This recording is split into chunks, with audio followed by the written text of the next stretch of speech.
Fechamos os olhos e vamos orar. Pai bendito e santo, Deus eterno, nós te bendizemos o nome, ó Deus, por tua grandeza e majestade, por teu domínio sobre todas as coisas e sobre o nosso coração, ó Deus, que antes fora rebelde e distante dos teus caminhos, mas que pela tua graça, pela tua bondade e misericórdia, o Senhor nos trouxe ao caminho de vida, ao caminho de retidão. Nós pedimos, ó Pai, que nesse momento em que a Tua Palavra será lida e exposta aos nossos corações, que ela trate, ó Deus, em nossos corações os pontos que necessitamos como cristãos, como servos do Senhor, que nós possamos, antes de olhar para qualquer pessoa, para qualquer questões à nossa volta, que possamos ter um olhar específico para o nosso coração, fazendo, ó Deus, um preciso escrutínio sobre a nossa vida, sobre a nossa caminhada cristã, a fim de conformarmos, ó Deus, à imagem de Cristo Jesus, nosso Senhor, nosso Salvador. Abençoa-nos, ó Deus, com a Tua Palavra, abre o nosso coração, livra-nos, ó Deus, das distrações, livra-nos, ó Deus, do cansaço que às vezes se apodera de nós devido à semana agitada. Que nesse momento nós possamos prestar um culto racional, um culto agradável a Ti, ouvindo a exposição da Tua Palavra com toda a atenção, como quem está, ó Deus, diante de um grande banquete, para que Satanás não venha e roube a semente semeada. Que a Tua Palavra penetre em nossos corações como em terra fértil. Nos ajude, ó Deus, a ouvir a Tua Palavra com sabedoria.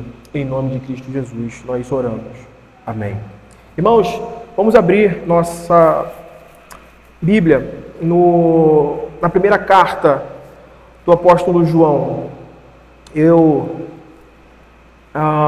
Devido a algumas questões, preferi falar nessa carta pela manhã e à noite eu dou seguimento à nossa exposição no Sermão do Monte, falando sobre o reino de Deus. Mas nesse momento nós vamos falar no capítulo 1 da primeira carta do apóstolo João, capítulo 1, versos 5 a 9.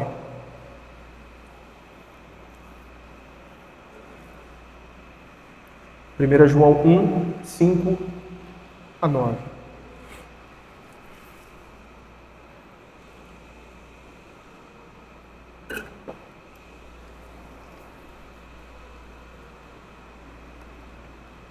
Diz assim a palavra do Senhor: Ora, a mensagem que da parte dele temos ouvido e vos anunciamos é esta, que Deus é luz, e não há nele treva nenhuma. Se dissermos que mantemos comunhão com ele e andarmos nas trevas, mentimos e não praticamos a verdade. Se, porém, andarmos na luz, como ele está na luz, mantemos comunhão uns com os outros, e o sangue de Jesus, seu Filho, nos purifica de todo pecado. Se dissermos que não temos pecado nenhum, a nós mesmos nos enganamos, e a verdade não está em nós. Se confessarmos os nossos pecados, Ele é fiel e justo para nos perdoar os pecados e nos purificar de toda injustiça. Se dissermos que não temos cometido pecado, fazemo-lo mentiroso e a Sua palavra não está em nós. Introdutoriamente, nós podemos dizer que a primeira carta do apóstolo João é uma carta circular, não é? Que deveria servir e serviu às igrejas no primeiro século com os fundamentos da fé cristã e uma clara apresentação da pessoa e obra de Cristo. Nós fizermos uma leitura bem continuada dessa carta, nós vamos perceber João, enquanto ele firma os crentes, enquanto ele mostra a realidade da vida cristã, ele está trazendo essas afirmações cristológicas, digamos assim, acerca do nosso Senhor e Salvador. Ou seja, essa carta é uma carta geral, que em seu âmago ela está em que em seu âmago, no caso, está o propósito de evidenciar aos crentes que eles têm a vida eterna, e com isso, quando João ele traz essas evidências diante da sua audiência imediata, ele também já procura afirmá-los nessas verdades fundamentais da fé em Jesus Cristo, dando um conhecimento sólido acerca do Salvador, daquele que veio a esse mundo, se encarnou e trouxe redenção perfeita a todos os homens. Então, organizando de forma mais didática, nós podemos dizer que, em primeiro lugar, o apóstolo João, ele expõe os erros doutrinários dos falsos mestres, ligados, como falamos, à pessoa do nosso Senhor, pessoa e obra, né, do nosso Senhor Jesus Cristo, que estão ligadas ali às heresias gnósticas, tá? E em segundo lugar, ele procura firmar os verdadeiros crentes na certeza da segurança dessa obra, da obra de Cristo e dessa pessoa, trazendo segurança, trazendo firmeza para a caminhada cristã, para que os crentes saibam em quem eles têm crido e, sabendo em quem eles têm crido, eles possam caminhar nesse mundo de forma autêntica, de forma segura e tendo essa paz e esperança em seus corações. Então, o que temos nos 4 primeiros versículos é uma espécie de introdução à mensagem que João está anunciando, onde ele faz um relato da encarnação da vida que estava com Deus, o próprio Cristo, desde o princípio. E a partir daí ele traça uma relação direta, e veja bem como isso é importante, uma relação direta da fé dos verdadeiros crentes com esse relato da encarnação do Filho de Deus. Então, João parte do princípio de que a fé verdadeira no Deus homem, naquele que é pré-existente e que na plenitude dos tempos se manifesta em carne, é um ponto decisivo naquilo que a comunidade apostólica julga como a base unificadora ou o ponto vital para a nossa comunhão uns com os outros na família cristã. Então, aqui nós temos um texto, embora não seja especificamente isso que nós vamos tratar, mas um ponto que já esclarece essa realidade diante de nós. Se não há esse consenso que João ele bate nessa tecla aqui nesse início, se não há um consenso absoluto, e aqui é absoluto, tá? Com relação a isso, a pessoa e obra de Cristo não é irmão. Ele expõe os falsos mestres justamente nessas realidades, porque havia muitos ensinos falsos acerca da pessoa de Cristo. Não, Jesus é um espírito elevado, ele tirando a parte humana de Cristo. Se tirou a parte humana da pessoa do Redentor, não teve redenção, não é? Não teve redenção. E vice-versa, né? E muitas outras questões envolvidas. Então ele está colocando o ponto central sobre o qual a fé cristã e a nossa relação uns com os outros está fundamentada, que é nessa pessoa. Então a fé cristã, ela parte disso. Isso precisa estar como está escrito, como nos foi revelado. Então veja aí, introdutoriamente, os versos 3 e 4, João trazendo a base dessa autoridade daquilo que ele está falando. Isso é importante, nós vamos ver mais adiante. Verso 3, ele diz: o que temos visto e ouvido, anunciamos também a vós outros, para que vós igualmente, ou seja, igual à fé comum dos crentes, a fé que ele expressa, os outros apóstolos expressam, os crentes que vieram devem expressar, para que vós igualmente mantenhais comunhão conosco. Ora, a nossa comunhão é com o Pai e com o Filho, Jesus Cristo. Estas coisas, pois, vos escrevemos para que a nossa alegria seja completa. Então, várias questões ficam evidentes aqui. Primeira questão, e é um ponto crucial nesse contexto, para a audiência imediata que João está escrevendo, onde muitos falsos mestres se levantavam e arrogavam nessa gnose, arrogavam para si uma espécie de nova revelação, não é? Uma espécie de uma revelação mais precisa e mais elevada do que os apóstolos tiveram, como se aquilo que eles falaram ou estavam falando, fosse algo inferior. Deus não falhou alguma coisa lá, então por revelação especial, por alguma outra questão, nós temos essa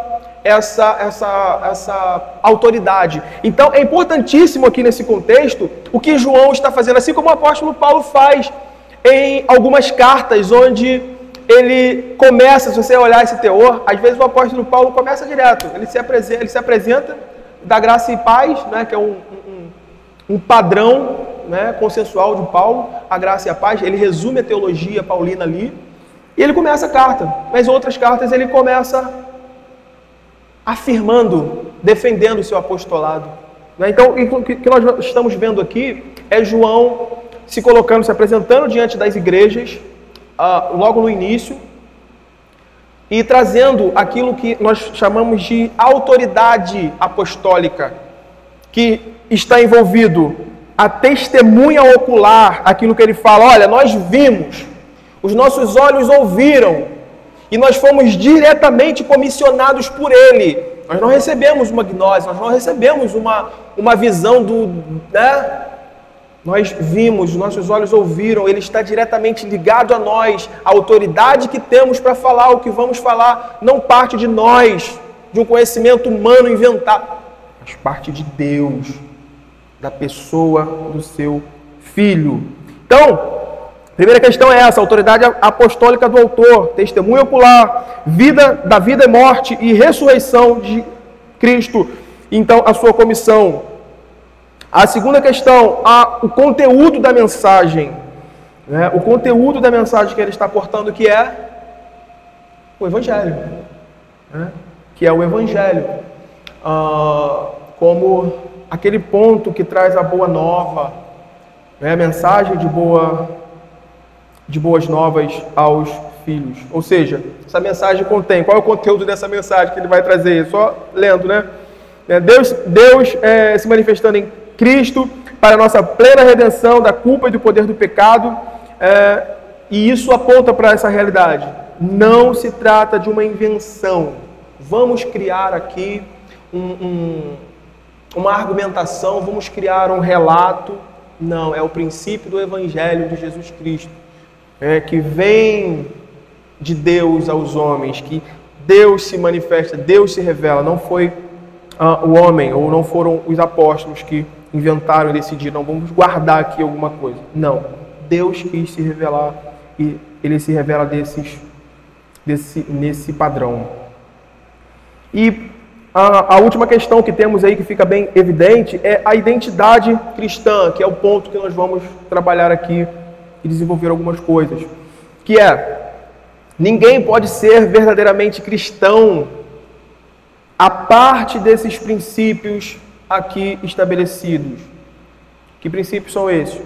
Que Deus se fez carne e habitou entre nós, e que em Cristo, uma única pessoa, há perfeito Deus, perfeito homem, duas naturezas distintas, mas unidas, sem mistura, e ao mesmo tempo sem mistura, sem se confundirem ali, mas também inseparáveis, de onde recebemos a vida e a perfeita redenção.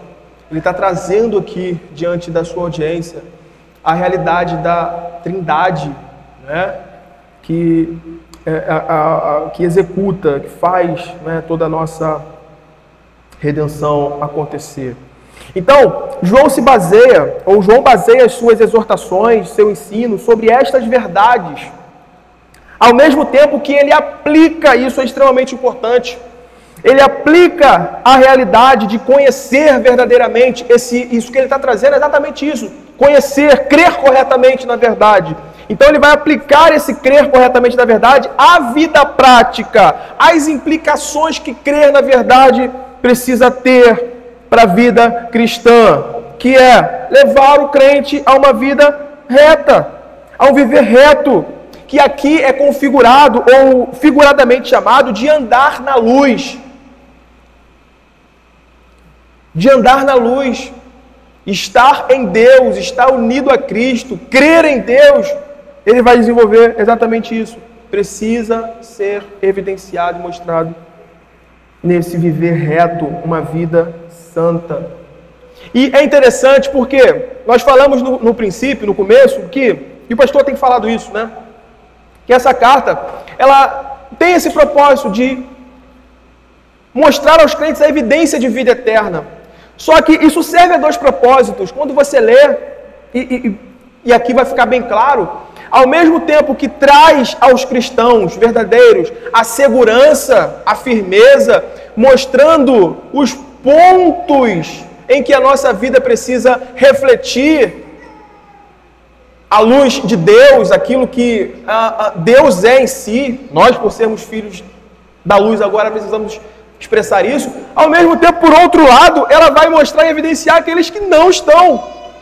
E ele trabalha isso aqui de forma genial na sua literatura, né? Pelas formas se, de forma negativa, e se, de forma positiva. Isso vai mostrar, serve a esses dois propósitos. O crente verdadeiro, ele vai olhar e vai ver, olha, é isso aqui. E ao mesmo tempo nos traz a certeza daqueles que, embora estejam no meio da igreja, unidos à igreja visível, não são, porque não manifestam esses princípios, esse caminhar, essa vida na luz, mas sim uma vida nas trevas. E nós vamos ver isso aqui de forma bem clara. João começa então justamente com essas exortações sobre o que a vida cristã significa a partir da revelação que Deus faz de si em Cristo, dizendo que esta, verso 5, que esta, ora, a mensagem que da parte dele temos ouvido e vos anunciamos é esta, que Deus é luz e não há nele treva nenhuma. Essa estrutura que João coloca aqui no verso 5 é a base, ou vai servir de base para o seu argumento, para o argumento que ele desenvolverá sobre a vida cristã, como esse constante processo de conformação àquilo que Deus é em sua natureza. Quando nós olhamos para o Antigo Testamento, quando Deus chama o seu povo, Ele firma aliança, e Ele fala ao seu povo, o que Deus fala é exatamente isso. Olha, eu vos chamei, eu vos separei, para que vocês sejam distintos de todos os outros povos da terra. Portanto, sede santos, como? Porque Ele é santo. Né? Então, a base que nós temos para a nossa santificação, para a nossa caminhada, para o nosso crescimento e nessa vida de luz, nessa caminhada de luz, é o próprio Deus e o seu caráter. Isso está amarrado à aliança que Ele fez conosco, soberanamente. Então nós devemos partir desse princípio, de que essa estrutura que João está desenvolvendo aqui, ela diz respeito a isso, ao processo constante que nós, como cristãos, devemos estar envolvidos, que é a conformação àquilo que Deus é em sua natureza. E o primeiro aspecto em que devemos entender essa afirmação de João é que Deus é luz em sua autorrevelação ao homem. Isso aqui é muito, muito interessante, né? Eu poderia gastar algumas exposições aqui, isso aqui é muito interessante, mas vamos nos deter aqui, né? A Escritura, ou as Escrituras, né, todo da Sagrada Escritura, descreve o homem natural sob um estado de trevas e cegueira. De trevas e cegueira. Abra a sua Bíblia em Atos 26, 18. Atos 26, 18. especificamente aí o verso 18 mesmo, que ele já toca nessa realidade. Veja, Atos 26, versículo 18. Para lhes abrir-lhes os olhos e os converteres das trevas para a luz e da potestade de Satanás para Deus, a fim de que recebam eles remissão de pecados e herança entre os que são santificados pela fé em mim. Então, o ponto que existem muitos outros textos nas Escrituras que eles vão mostrar, eles vão apresentar diante dos nossos olhos essa realidade de que a condição natural do homem é de trevas. É uma condição de trevas, de cegueira, de engano. Né? Então, esse ponto aí, Deus é luz, nessa afirmativa que João faz inicialmente, significa que Ele se revela por sua natureza pura e santa, e ao se revelar, nós tomamos conhecimento de quem nós somos, à luz de quem Ele é, à luz da sua natureza, do seu caráter. Essa luz de Deus que se revela, ela mostra tudo acerca de nós, quem nós somos, a nossa condição, o nosso estado.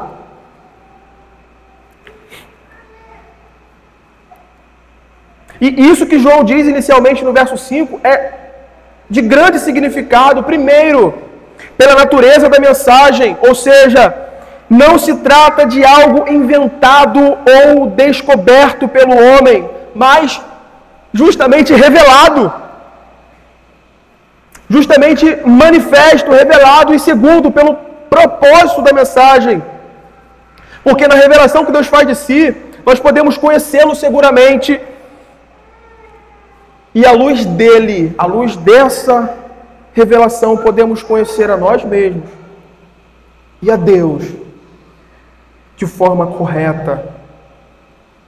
Ou seja, o princípio que está implícito na mensagem do Evangelho é esse: Deus se revela ao homem, Deus se mostra, Deus se permite ser conhecido por essa natureza, por essa luz, porque o homem não pode descobri-lo por sua razão, o homem não pode descobri-lo sozinho, porque a razão humana ela é totalmente corrupta.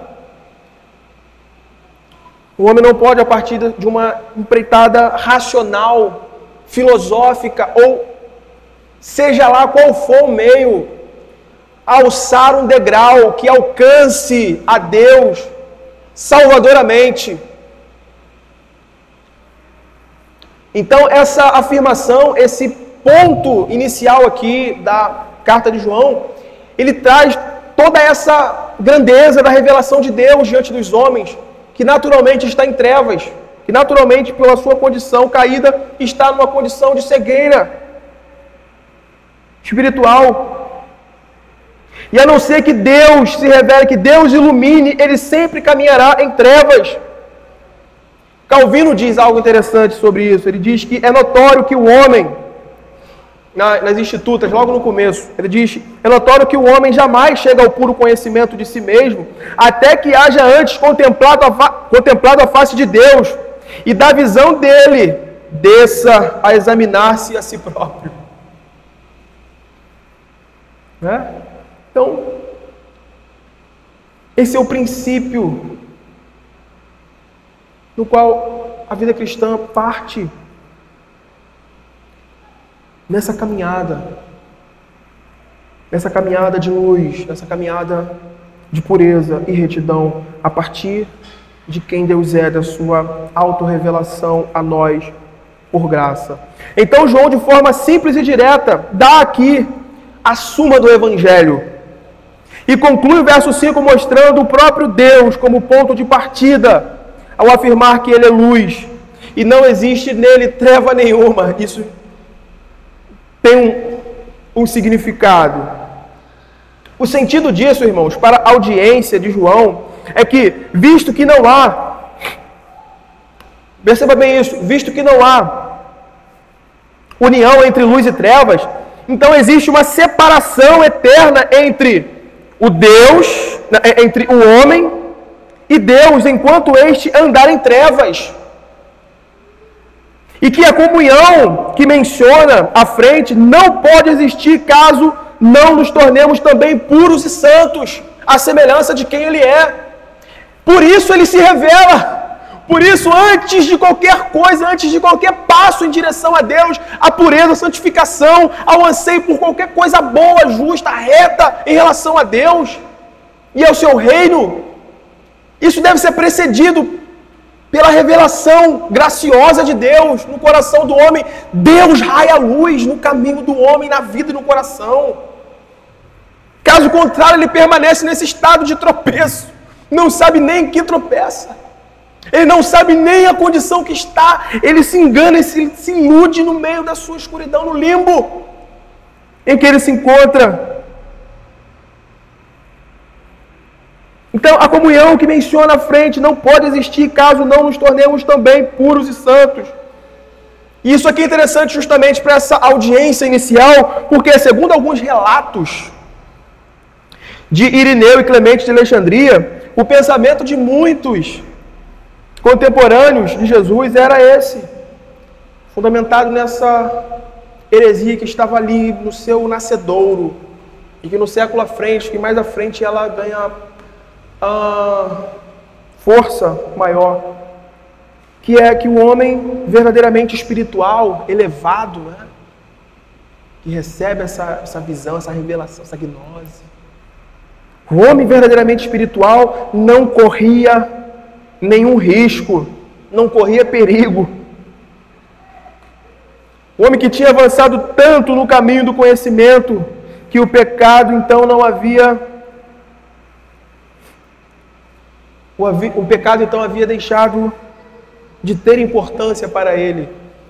Não era algo com que ele precisasse se preocupar e lidar, porque ele se coloca numa condição superior, negando o pecado, negando a condição natural do seu coração. Irmãos, isso é a maior desgraça que pode acontecer a um homem. Nós vamos ver isso. A maior desgraça. Por isso que o João ele vai tratar nesses termos. Se você diz isso, mas vive assim,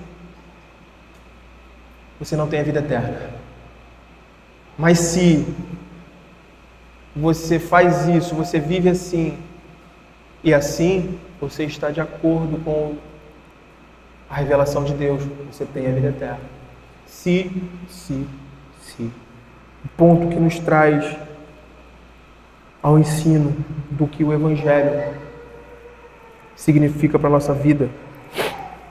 João vai afirmar que a nossa comunhão com o Pai e o Filho, então, é o ponto de partida para a nossa retirada das trevas.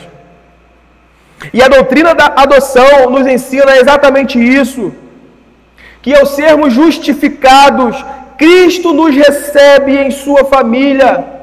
E isso inclui a retirada da nossa vida de uma condição de trevas e sujeira para uma condição de luz e beleza. Irmãos, não se engane. Não se engane. Deus nunca iria justificar alguém pelo sangue do seu Filho para que essa pessoa se mantivesse num estado de sujeira, como os porcos deitando na sua sujeira.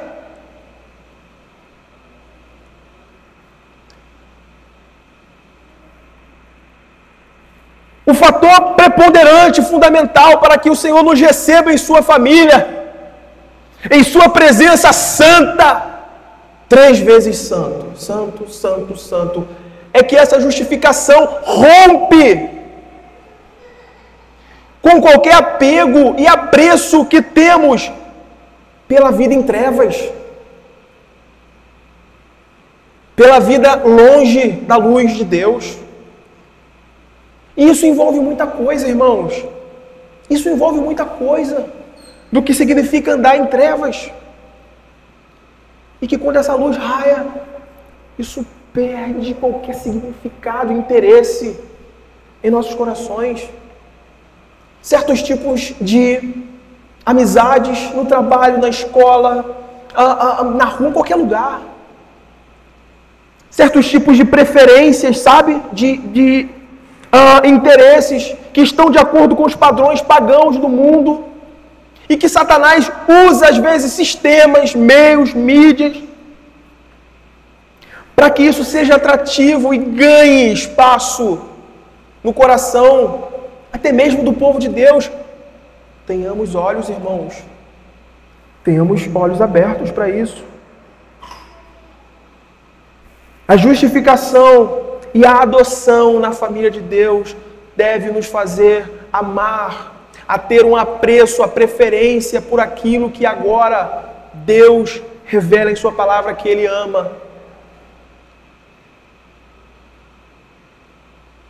Que é bom, que é agradável, que é justo.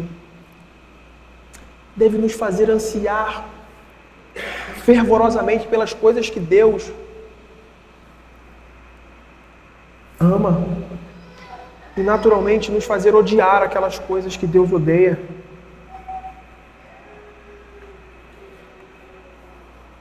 A forma que João coloca aqui no texto, essa expressão, né?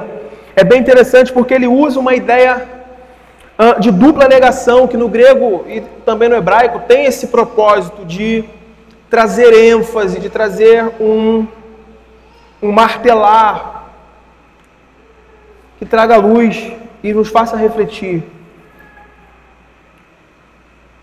E o foco aqui é o caráter absoluto da natureza de Deus em sua pureza, santidade e justiça. Quando ele diz, usando essa dupla negação, Deus é luz e não há nele treva nenhuma. Não há nenhuma. Ele afirma, Deus é luz. Em seguida ele afirma de mesma coisa de duas formas diferentes. Não há nele treva nenhuma. Se nós estamos em Cristo, se nós estamos unidos a Deus, na pessoa do Filho, nós devemos expressar esse caminhar na luz. Porque nele não há treva nenhuma. Isso não pode gerar em nós nenhum tipo de concessão, algum tipo de margem. Não, isso aqui é ruim, mas ninguém sabe. Não, isso aqui eu vou... A palavra de Deus, a Escritura, nunca nos dá a ideia de você caminhar ali no limbo, no muro, né? Eu não estou aqui nem estou lá, eu estou neutro, né? Não estou em lugar nenhum. Quem está no muro já está do lado de lá, não tem esse negócio, né? Então, o sentido de luz aqui, no texto, expressa exatamente o caráter de Deus, santo, justo e bom. E bom. E essa união que temos com Deus em Cristo indica que o que Deus espera dos seus eleitos é nada menos do que a expressão do que Ele é. Nada menos. Charles Dodd diz algo interessante, falando sobre a igreja. Ele diz que a igreja é uma comunidade de pessoas que, crendo num Deus bom, ou seja, o que se quer dizer com bom é exatamente isso, perfeito em todo o seu ser e atributos. Crendo num Deus bom, aceitam a obrigação de refletir o caráter dele. Irmãos, quando nós estamos unidos à igreja visível de Deus, o que estamos expressando, o que estamos querendo dizer com isso é exatamente isso. Eu aceito esse dever. E isso implica investirmos a nossa vida inteira na compreensão das nossas obrigações e responsabilidades diante de Deus, num total esforço em cumpri-los. E numa total atitude de arrependimento quando falhamos.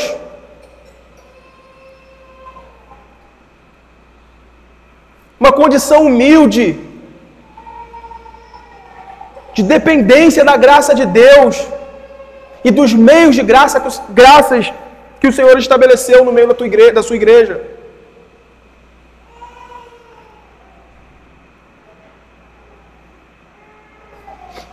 E o que eu queria te chamar a atenção aqui é exatamente isso.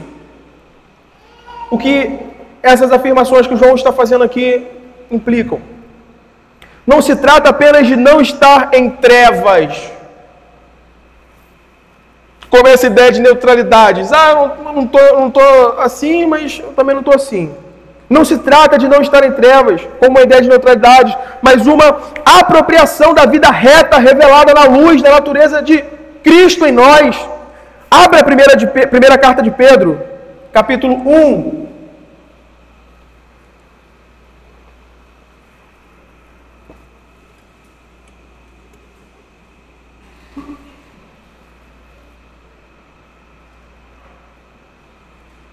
Primeira carta do apóstolo Pedro 1, versos de 13 a 16. Veja. Por isso, 1 Pedro 1, 13. Por isso, cingindo o vosso entendimento, sede sóbrios e esperai inteiramente na graça que vos está sendo trazida, na revelação de Jesus Cristo. Como filhos da obediência, não vos amoldeis as paixões que tinhas anteriormente na vossa ignorância. Pelo contrário, segundo é santo aquele que vos chamou, tornai-vos santos também vós mesmos em todo o vosso procedimento, porque está escrito, sede santos, porque eu sou santo. Então veja, esse ponto aqui não é somente eu não estou nas trevas, mas é o apropriar-se da luz, da vida reta, vida santa. Não é só, a vida cristã não diz respeito a somente despir-se do velho homem como uma condição passiva apenas e está bom, deixar... Não, mas a vida cristã envolve esse trabalho de despir do velho homem e revestir-se de Cristo, das virtudes de Cristo. Olha o que Calvino diz, comentando isso. Ele vai dizer assim: pois requerer que a nossa vida seja santa não constitui um mero preceito da sua parte, mas antes mostra que a graça de Cristo serve ao propósito de dissipar as trevas e acender em nós a luz de Deus. Como se quisesse dizer, o que Deus nos comunica não é uma vã ficção, pois é necessário que o poder e o efeito desta comunhão resplandeçam em nossa vida. Do contrário, a posse do Evangelho seria falaciosa. Irmãos, a posse do Evangelho é falaciosa em muitos casos.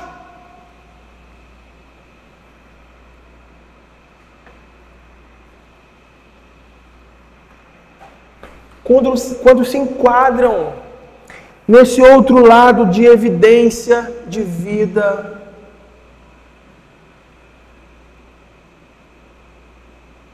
réprobo. Lembra? Evidência de salvação, evidência de vida eterna, e o outro, a evidência de vida reprovada. Dos réprobos. E é justamente isso que vem a seguir no desenvolvimento da carta de João. João liga, presta bastante atenção nisso. João liga a vida cristã a esse padrão revelado na luz de Deus em Cristo.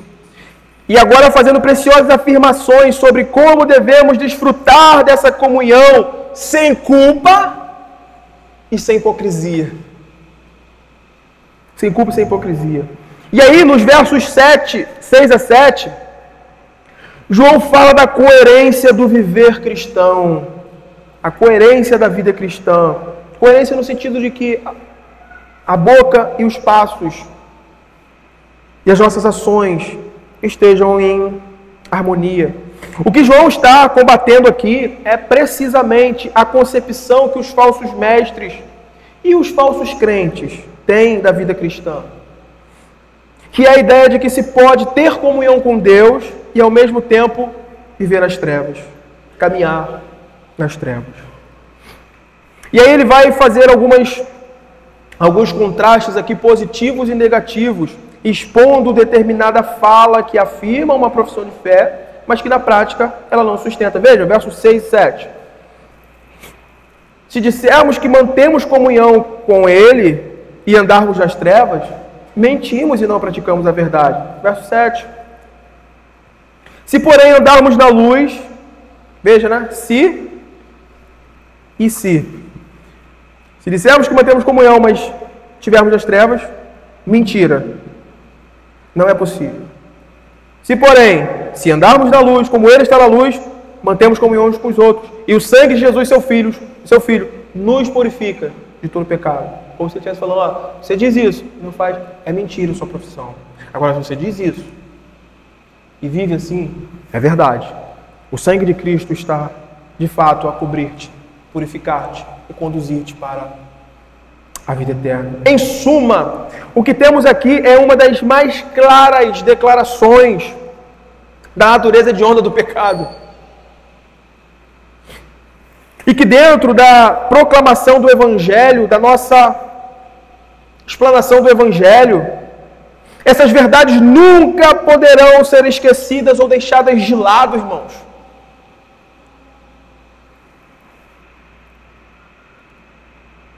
Pastoreei uma igreja que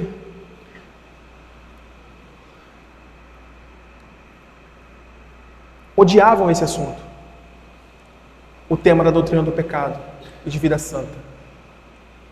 Isso é muito ruim, viu? Isso é muito ruim.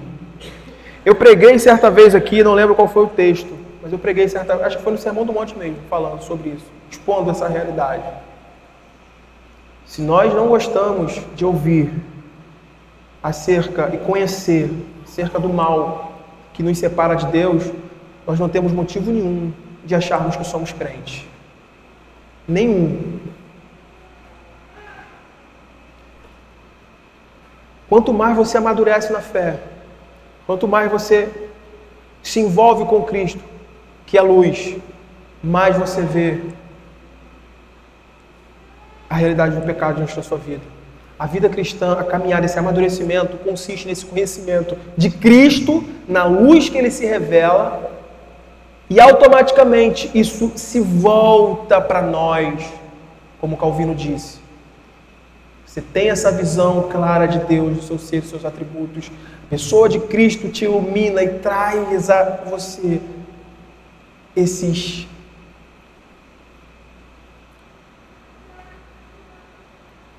méritos, não, essas virtudes.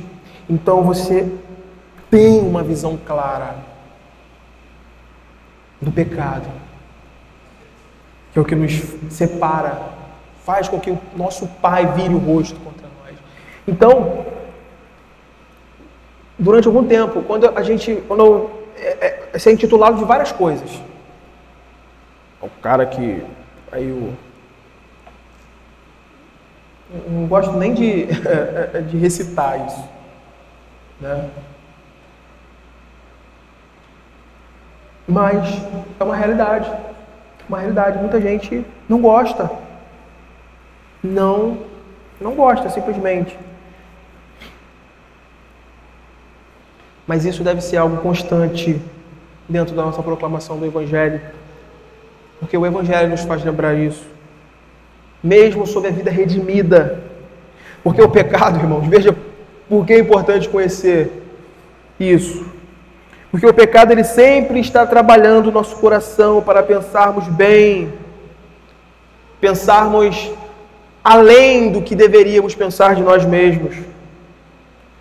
Mesmo quando andamos e estamos em franca oposição à luz, nosso coração vai lá acariciando, não está tão ruim assim, aí faz comparações, né? Com coisa pior, aí fala, viu? Não estou tão ruim assim. Fulano está adulterando, eu não estou. Às vezes na prática, né? Na prática. Como os fariseus faziam. Mas no coração, lá, fulano matou, um assassino. O coração está cheio de homicídios, por raiva, por ódio. Às vezes do próprio irmão.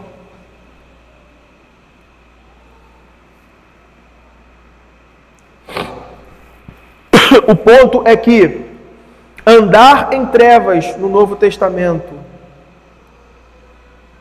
tem literalmente esse sentido: fazer ou andar em oposição à natureza de Deus. A natureza de Deus, que é luz.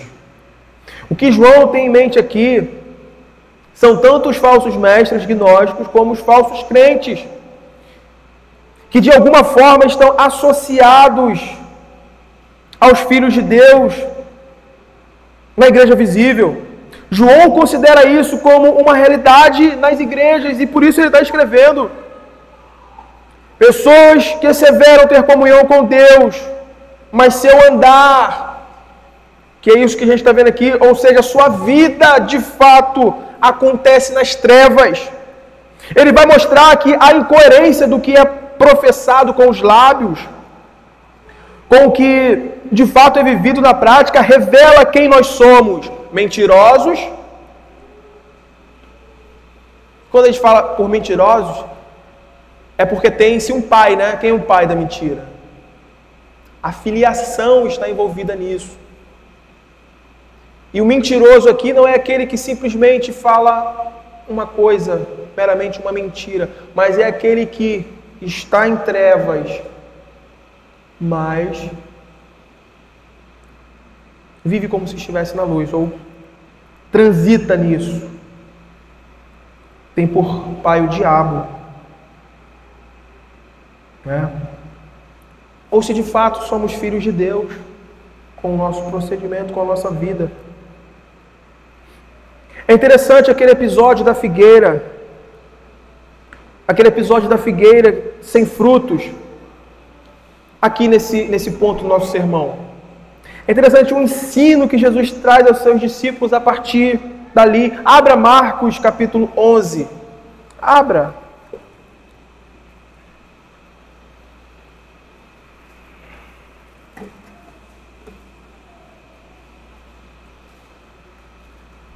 Veja que interessante.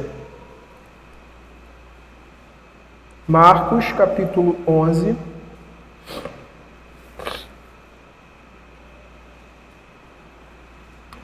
Versos 12 a 14. No dia seguinte, diz assim o texto: no dia seguinte, quando saíram de Betânia, teve fome. E vendo de longe uma figueira com folhas, foi ver se nela, porventura, acharia alguma coisa. Aproximando-se dela, nada achou senão folhas, porque não era tempo de figos. Então lhe disse Jesus: nunca mais coma alguém fruto de ti. E seus discípulos ouviram isso.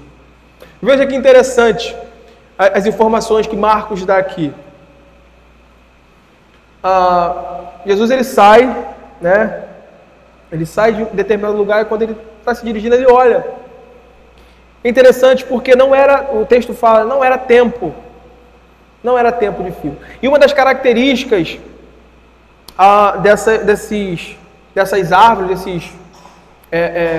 dessa região, é que quando tem o tempo que precede o crescimento do fruto, ela seca e dá todos os nutrientes para que o fruto cresça. E quando o fruto cresce, então vem as folhagens como um indicativo: tem fruto. Tem fruto. E aí o Senhor olhou e vamos lá, né? Não que ele não soubesse, né? Isso é muito instrutivo. Não que ele não soubesse, mas o texto no final aqui isso deixa claro: e os seus discípulos ouviram isso. E os seus discípulos ouviram isso. Jesus queria ensinar aos seus discípulos sobre essa realidade, sobre a reprovação do tipo de vida e de fé do judaísmo, reprovando-os. Essa árvore representa a vida religiosa daqueles que fizeram profissão de fé ao Deus de Israel, de serem leais e fiéis ao Deus do pacto, diferente de todas as outras nações. E o contexto é esse, que o nosso Senhor tinha olhado para dentro do templo e revelou que a casa de oração havia se tornado um covil de ladrões, de salteadores, um lugar, um reduto onde eles se escondiam Mas os seus corações não tinham sido transformados. Eles permaneciam nas trevas, mas unidos à igreja de Deus. E ele condenou a igreja judaica a permanecer coisa sem vida, sem fruto. E assim aconteceu. E assim aconteceu. Irmãos, que grande lição nós temos aqui para a igreja de Cristo. Que cada um de nós, como membros do corpo de Cristo, ou como parte do corpo, jamais venhamos a ostentar uma profissão falsa, que exibe folhas, as folhas da religião, mas na verdade a vida é inexistente, uma vida sem frutos. E eu digo uma coisa assim, que é muito triste, mas é uma grande verdade que a Escritura nos apresenta. Uma vida cristã sem frutos é uma vida sem Cristo, porque todo aquele que está em Cristo dá frutos. E não tem a ideia aqui de dar frutos como às vezes os pentecostais ou o mundo evangélico lá fora pensa. Ah não, as minhas obras aqui, isso e aquilo, e olha, e veja, não é só isso.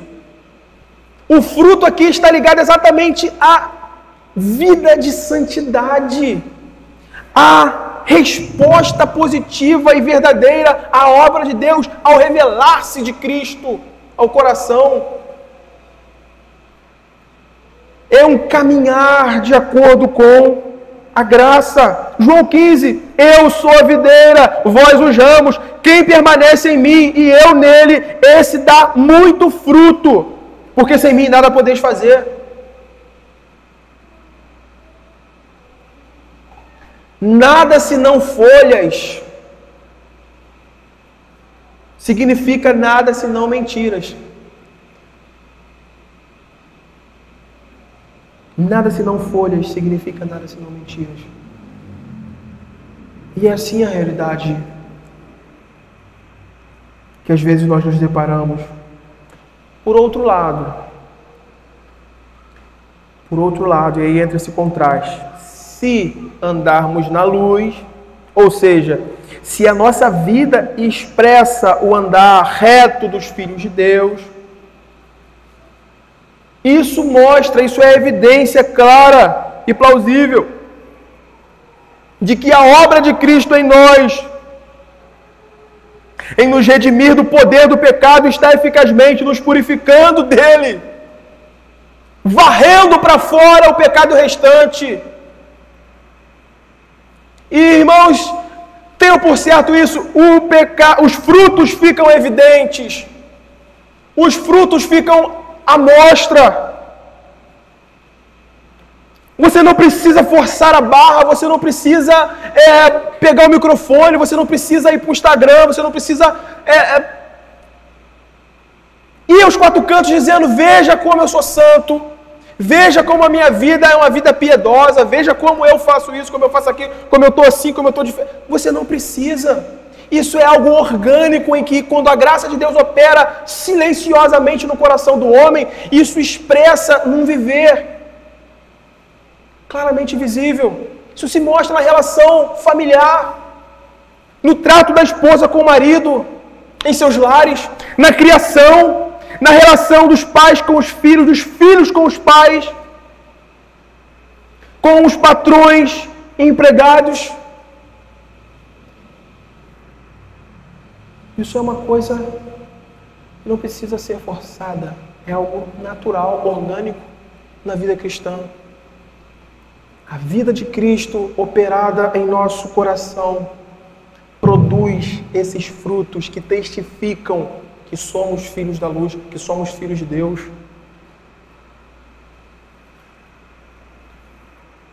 Veja o verso 7.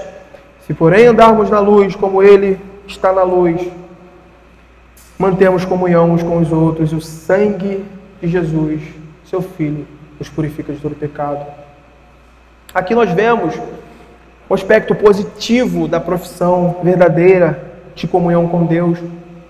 em contraste com a falsa.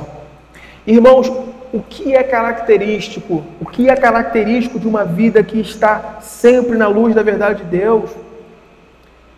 Isso é um ponto decisivo. É a união com o corpo de Cristo nesse mundo. A comunhão com a igreja na terra, onde Deus dispensa a sua palavra, onde Deus ordena as suas bênçãos. Essa é uma marca muito forte que distingue o crente nesse mundo. Ele está na luz e o desejo dele, o desejo do seu coração é estar junto com a comunidade daqueles que fazem parte dessa mesma realidade, que caminham na luz, para que eles sejam edificados, consolados, exortados. Isso é o que nos identifica como filhos de Deus, a comunhão dos santos, onde Deus ordena suas bênçãos, onde somos mutuamente ensinados, corrigidos, exortados, consolados e disciplinados, e conjuntamente expressamos a nossa dependência da obra de Cristo, nos aperfeiçoando para o seu dia.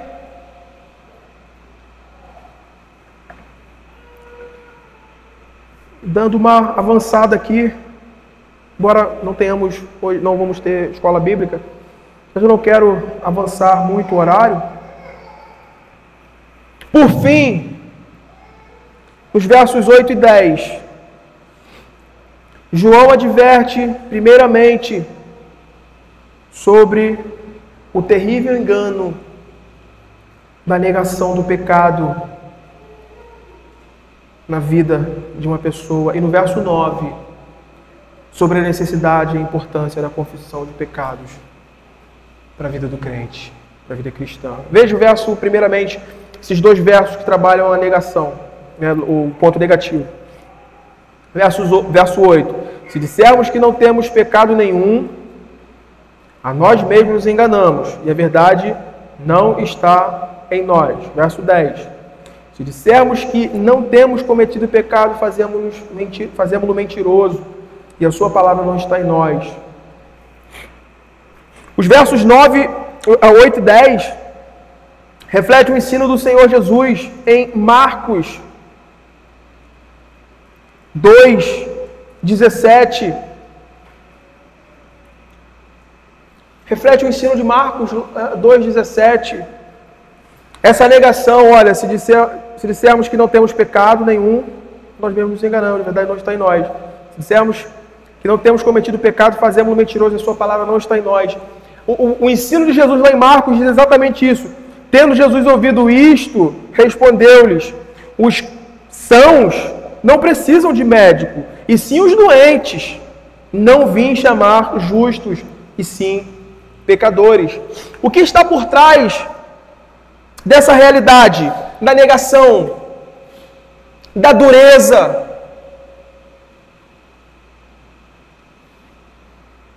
Em relação a ver essa condição, não temos pecado, não temos cometido pecado, está exatamente a nega da necessidade da obra de Cristo em nossas vidas. Irmãos, eu creio que a pior forma de uma pessoa se perder, dentre muitas que existem, né?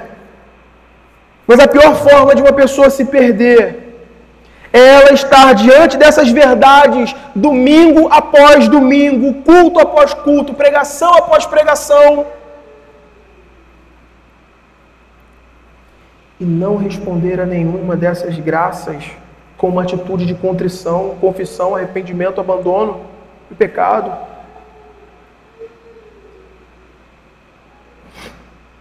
De uma avaliação e de uma sincera confissão. O ensinamento de João aqui aponta em primeira instância para o pensamento otimista e presunçoso dos gnósticos acerca de si mesmos, mas que em última instância representa todos aqueles que vivem num auto-engano, caminhando para a perdição eterna, mas cheios de autojustiça, desprezam o Salvador porque se veem justos, se veem bons.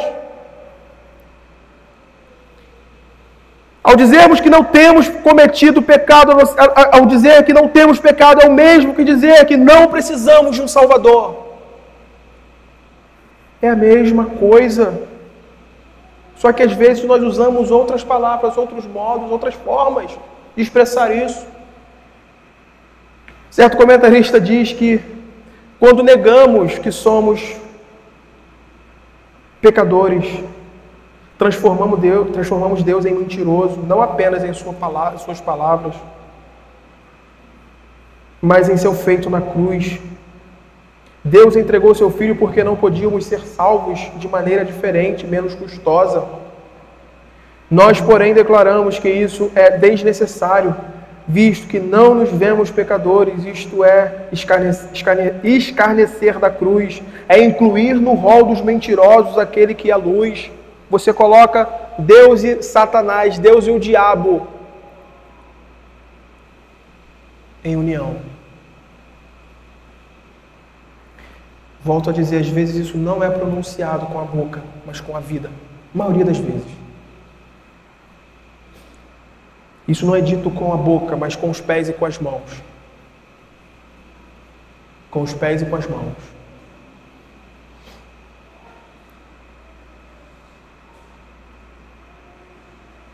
Com as nossas ações. E aí, verso 9, por último, vai dizer, se confessarmos os nossos pecados, texto conhecidíssimo nosso, né? Nas horas de confissões de pecado, se confessarmos os nossos pecados, Ele é fiel e justo para nos perdoar. Confessar aqui aparece como um contraste fundamental em relação à negação e à minimização do pecado. Irmãos, é o caminho que Cristo abre no coração do homem rumo à eternidade. É o caminho que Cristo rompe no coração do homem duro rumo à eternidade. E como nós lemos na confissão de pecado, no Salmo 51, todos os filhos de Deus que caminharam nesse mundo ou caminham para a eternidade, têm isso em comum. Eles sabem que são pecadores, eles conhecem e reconhecem a sua natureza, e impelidos pela graça que os desvendou isso, eles estão sempre aos pés de Cristo, confessando os seus pecados restantes e se arrependendo, abandonam-os. Essa é uma marca do verdadeiro crente.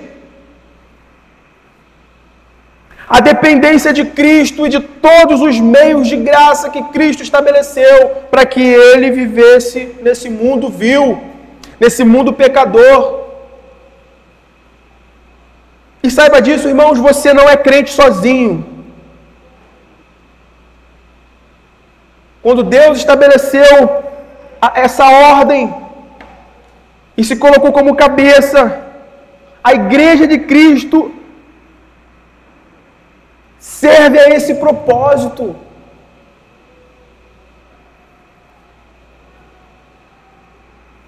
Dessa caminhada.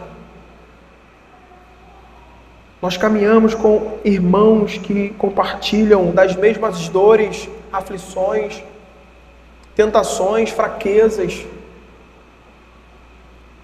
mas que todos eles venceram e vencerão finalmente o seu pecado pela pessoa e obra de Cristo.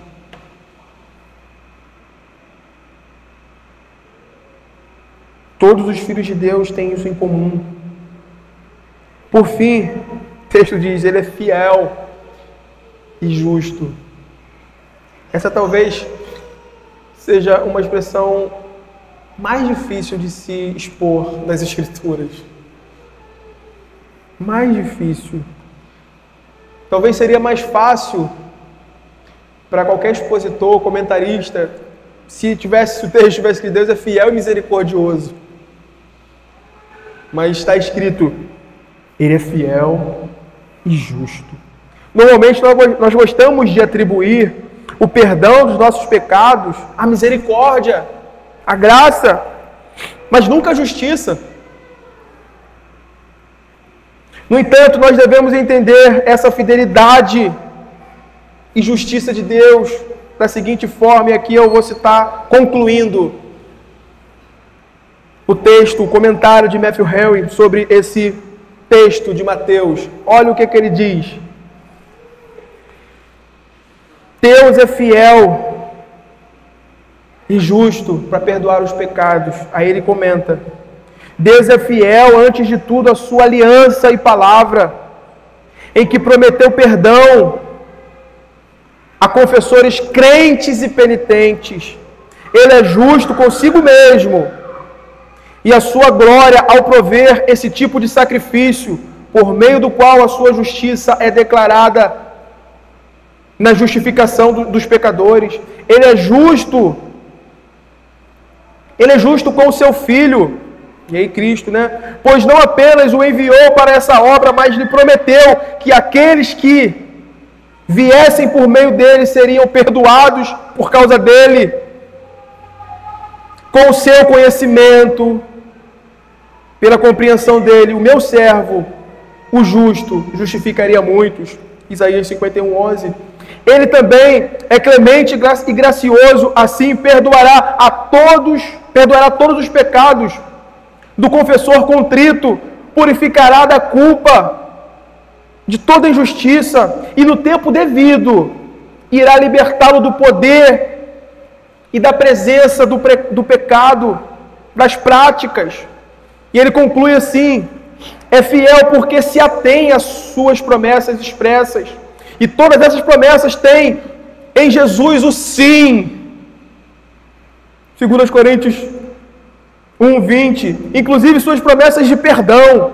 Quando confiamos nessas promessas, recebemos todos os bens que Cristo adquiriu por sua obra e dignidade. Como, porém, Deus pode ser justo ao perdoar o pecado por Cristo Jesus? Nossa justiça nossa. Meus irmãos, como essa doutrina, como esse ensino é precioso e deve ser acatado em nossos corações com apreço. Eu concluo dizendo: a vida cristã é literalmente isso que vimos aqui. Estar em Deus, que é a luz, e expressar essa luz em vida reta, santa. Mas eu também queria dizer isso.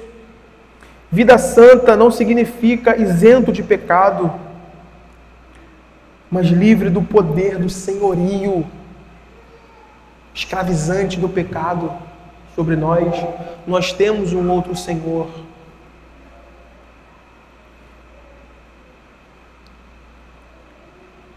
Nós temos um outro Senhor. Por isso, irmãos, devemos sempre sondar o nosso coração, sondar a disposição do nosso coração em concordar com o diagnóstico bíblico sobre a nossa natureza, sobre a nossa condição. Confessar aqui significa literalmente isso: não negar. Ou eu concordo com a declaração, e a declaração das Escrituras, pela própria obra de Cristo, manifesta é que nós somos pecadores. Por isso se manifestou o Filho de Deus. Confessar significa reconhecer isso. Eu concordo. Não negando o que a palavra de Deus diz. E a última questão é que podemos ver aqui, que a gente vê aqui, é como os crentes podem desfrutar da comunhão com Deus em Cristo através da verdadeira confissão. Nós fomos justificados, regenerados e adotados aos números dos filhos de Deus. E isso, irmãos, é algo irrevogável. Se nós fomos aceitos no número dos filhos de Deus, isso não se perde, não se deteriora. Quando o crente peca, ele não perde a sua filiação. Deus não vai lá e chama outro. Deus não deixa de ser o nosso Pai e não nos despede da sua família, mas certamente, entenda isso, certamente, como quando os nossos filhos agem tolamente, nos desonrando, nos desobedecendo, desconsiderando essa comunhão, nos entristecendo, assim também, quando nós agimos tolamente, pecamos, provocamos isso no Senhor. E a confissão, a contrição, ela trabalha justamente nesse ponto, em refazer essa comunhão com o nosso Pai, manchada pelo mau procedimento, pelo pecado. E nós somos exortados na Escritura, pelo ensino das Escrituras, lá em Efésios, a não entristeçais o Espírito de Deus, no qual fostes selados para o dia da redenção. Efésios 4:30. Não entristeçais o Espírito de Deus, no qual fostes selados para o dia da redenção. Em suma, a remissão de pecados não pode estar separada do arrependimento. Nem pode a paz de Deus estar no coração onde não há temor de Deus. Irmãos, que nós possamos olhar, avaliar, de acordo com a exposição da palavra de Deus, cada passo que temos dado nessa vida. Nessa vida. Eu sempre leio, embora não tenha colocado aqui, eu gosto muito do que Spurgeon diz, falando ali, comentando a parábola do rico e Lázaro, dessa separação e do depois. Ele diz algo muito estarrecedor. Ele diz: olha, enquanto aqui e agora. E quando eu digo isso, recitando Spurgeon, eu tenho pleno conhecimento acerca da doutrina da predestinação, da eleição em Cristo Jesus. Mas a grande questão é que eu e você não temos já falei isso, não temos um detector de eleito. Tá? Embora os frutos mostrem. Tá? Mas ele diz algo interessante nesse sentido. Enquanto aqui e agora o Espírito pode amolecer, quebrar o coração do mais terrível pecador, enquanto hoje, enquanto agora, o Espírito de Deus pode agir com poder e graça sobre o coração de cada um pecador, levando ao arrependimento, dando um novo coração. Depois que o homem morre, quando ele passa, seguindo a parábola ali do rico e Lázaro, dessa condição, esse abismo que é colocado, representa exatamente isso. Não há nada que se possa fazer. Nada. Findou-se. É quando Abraão diz, eles têm os profetas, eles têm as escrituras, ouçam-nos. O coração do homem aqui permanece nesse sentido, nessa dureza, a negar a obra de Cristo e se caminhar na luz. O que está reservado no final disso, no final dessa vida, é um amargor eterno e o desprazer pleno e completo do Senhor. Que isso possa trazer, não medo, mas o senso de temor em nossos corações. Vamos orar.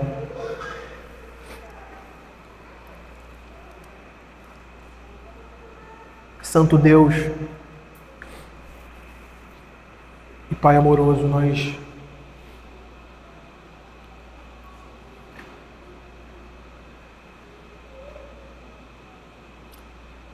pedimos a Ti, Pai, com o coração trêmulo, mas ao mesmo tempo, Pai, confiante na obra de Cristo, que traz a nós, Senhor, a firme evidência de que estamos no caminho de vida eterna, mas que ao mesmo tempo, Senhor, serve ao propósito de nos mostrar o perigo que a nossa alma, nosso corpo corre com relação à Tua palavra, com relação à vida eterna. Senhor, tem misericórdia de nós. Tem misericórdia da Tua igreja, Deus. Faça-nos, ó Deus, ter uma visão clara da hediondez do pecado. Dá-nos, ó Deus, um senso urgente de como o pecado às vezes cega o nosso coração, nosso entendimento. Mas acima de tudo, Senhor, nos dê olhos bem atentos à beleza de Cristo, a sua pessoa bendita e excelsa. Que o nosso coração, Pai, possa almejar cada dia mais estar unido a Cristo, parecer com Ele no falar, no agir, no pensar, em cada área da nossa vida, Senhor, que nós possamos almejar ser como Cristo é, abdicando, Deus, das imundícias desse mundo. Nos ajude, Senhor, nas nossas fraquezas, nos ajude nas nossas limitações. Dependemos do Senhor para tudo e oramos assim, ó Pai, confiantes na Tua bendita mão.